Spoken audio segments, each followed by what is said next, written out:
Zophar is the legalist, friends, we would note. Unlike Bildad, the traditionalist, Zophar is the legalist. He assumed that God works according to a certain measure, according to a law. He pretends to know what God will do in every given circumstance. Zophar has a very scientific mind too. He puts the emphasis on laws. If one would bring him up to date, he would be more or less an atheist of the present day. His philosophy is that laws and not God run the universe. It is obvious that we cannot have law without somebody who makes the law, but Zophar is oblivious to this fact. He holds that God is bound by laws, never operates beyond the circumference of his own set laws. He is probably the senior member of the group. He speaks with a dogmatic finality that is even more candid, even more crude than both Bildad and Eliphaz put together. Notice verses 1 and 2 of Job 11. Then Zophar, the Naamathite, replied, "Are all these words to go unanswered? Is this talker to be vindicated?" Is this talker, in other words, Job? He's saying that Job is covering his sin with his multitude of words. Job has tried to make it clear that a man in his condition, suffering as he is not apt to put up a front.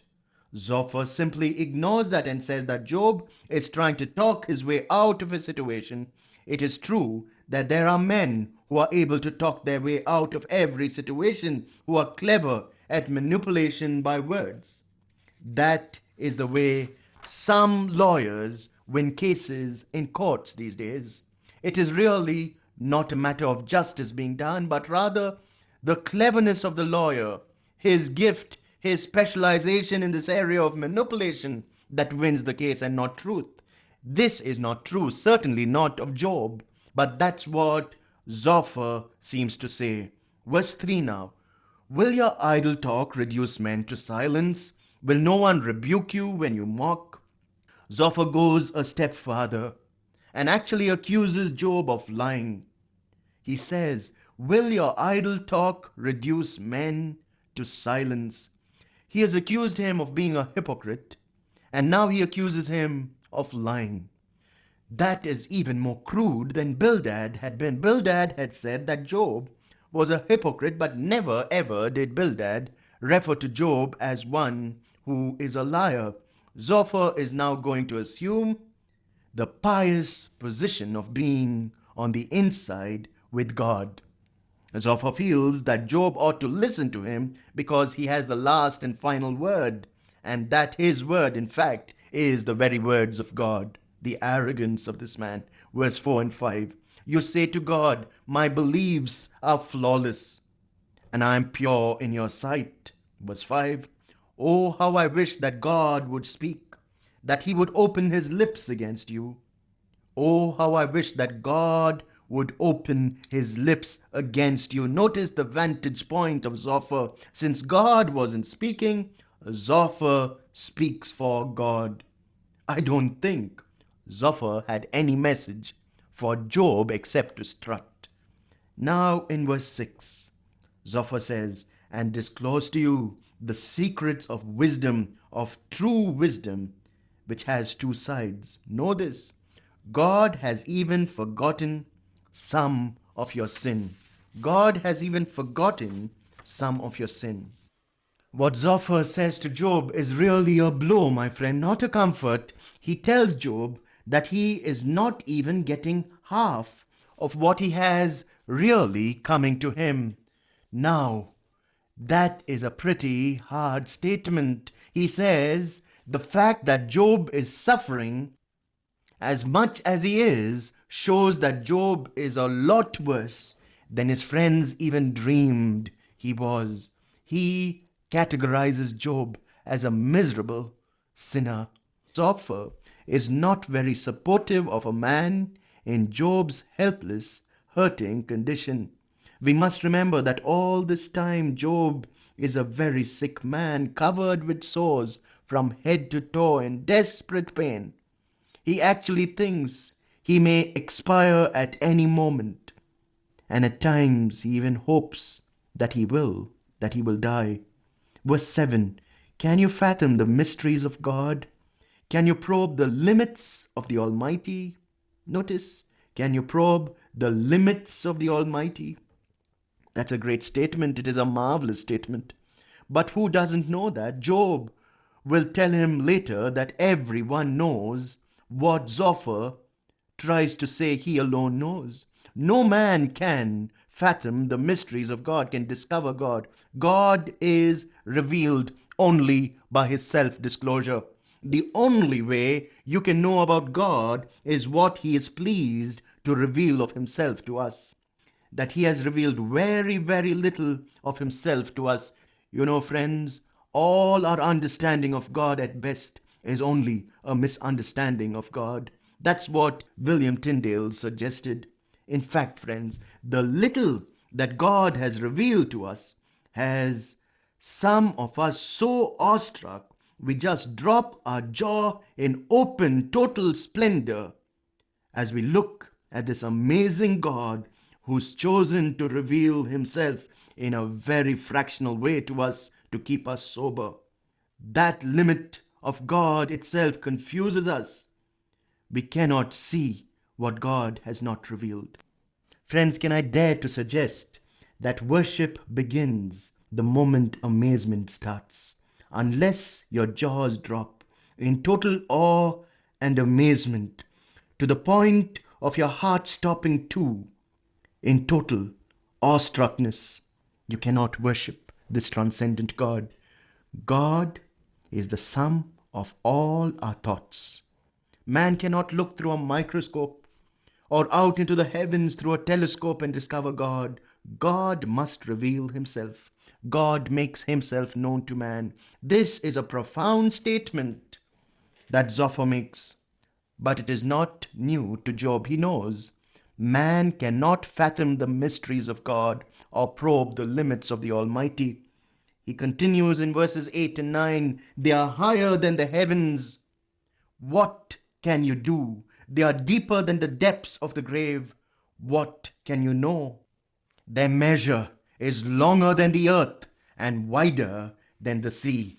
He gives a lofty discourse about God, which is truly tremendous, which just doesn't touch the need of Job. Friends, we must allow text to meet context. We must scratch where the itch is.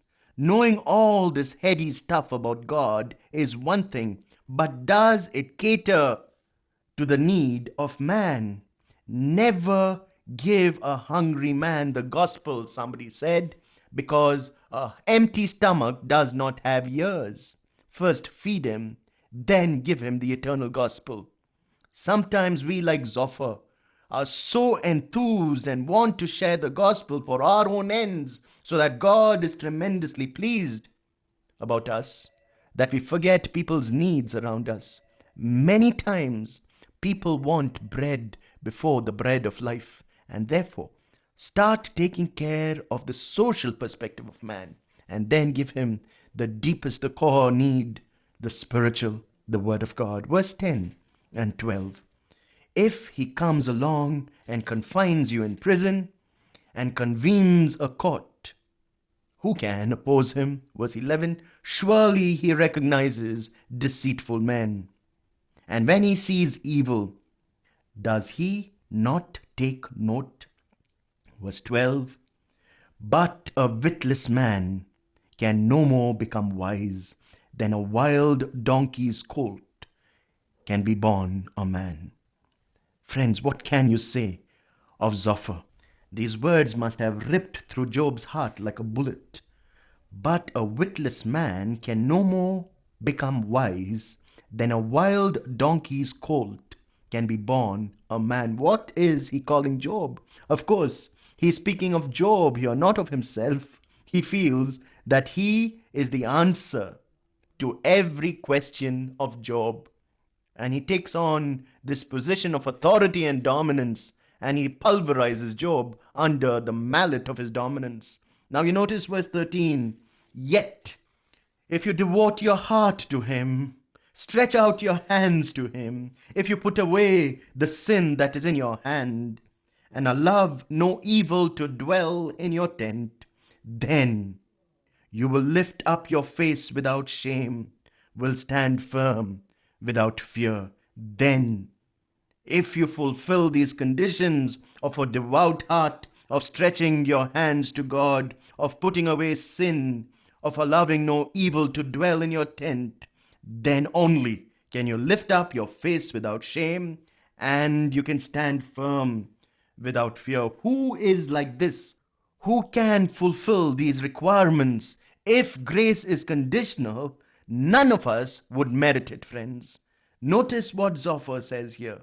Only then can you lift your face, stand firm without fear. Again, he comes at Job on the basis that Job is hiding something, that there is secret sin in the life of Job. All three of Job's friends assume that Job is doing a fantastic job in covering up his secret sin. Job actually isn't aware of anything that he should put away, yet there is something, as Job himself sees a little later. Verses 16 and 17 now. You will surely forget your trouble, recalling it only as waters gone by. Life will be brighter than noonday, and darkness will become like morning. Life brighter than noonday, darkness like morning. Zophar, friends, is saying, if you would just deal with the sin that is hidden in your life and quit fighting against it, God would hear, God would answer your prayers, and God would restore you. Insinuation, friends, assumption, making an ass out of you and me. Verse 20, but the eyes of the wicked will fail, and escape will elude them. Their hope will become a dying gasp. Notice the poetry of these words. Their hope will become a dying gasp. Beautiful words, but it just stays there. Beautiful words, no depth. He concludes by saying to Job, you are going to come to the time when the judgment of God will come upon you unless you confess your secret sin. He predicts the absolute and complete judgment of Job. That concludes Zophar's address, which in reality is a stringent attack upon Job's integrity. All three friends have now had their say. Remember, they came to be comforters of Job, but we've understood thus far that all that they've said is not to comfort Job. They seem quite merciless, not even pausing to consider the present agony of Job. Remember his cattle, his sheep, his camels, his own children, 10 of them, his body covered with sores from head to toe, everything gone. Someone did say, no treachery is worse than betrayal by a friend. No treachery is worse than betrayal by a friend. Friends, no treachery is worse than betrayal by a friend.